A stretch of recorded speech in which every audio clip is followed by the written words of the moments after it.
தமிழர்கள் வாழ்க, தமிழர்கள் வாழ்க வளமுடன். புதிய முயற்சியுடன் காபி உற்பத்தியை அதிகரிக்க சவுதி அரேபியா புதிய திட்டம்.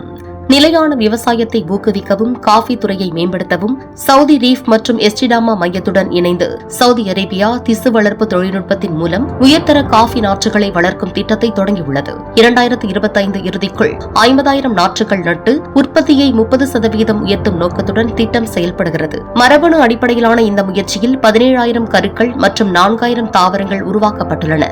உற்பத்தி விரைவுக்கு உயிரி உலை பயன்படுத்தப்படுகிறது. 82 மரபணு வடிவங்கள் 12 குழுக்களாக வகைப்படுத்தப்பட்டுள்ளன. நோய் எதிர்ப்பு மற்றும் வறட்சியை தாங்கும் காஃபி வகைகளை உருவாக்குவதே இத்திட்டத்தின் நோக்கமாகும். மேலும் காஃபி பண்ணைகளில் சிறந்த நடைமுறைகளை ஊக்குவிக்க 14 அறிவு சார்ந்த விவசாய தயாரிப்புகளும் உருவாக்கப்பட்டுள்ளன. சவுதி அரேபியாவின் காஃபி மேம்பாட்டு திட்டம் விவசாயிகளுக்கான சாகுபடி வழிகாட்டி புத்தகத்தை உருவாக்கி 109 விவசாயிகள் உள்நாட்டு மற்றும் சர்வதேச பயணங்களில் பங்கேற்கவும் 200க்கும் மேற்பட்ட பயிற்சி பெறவும் வழிவகுத்துள்ளது.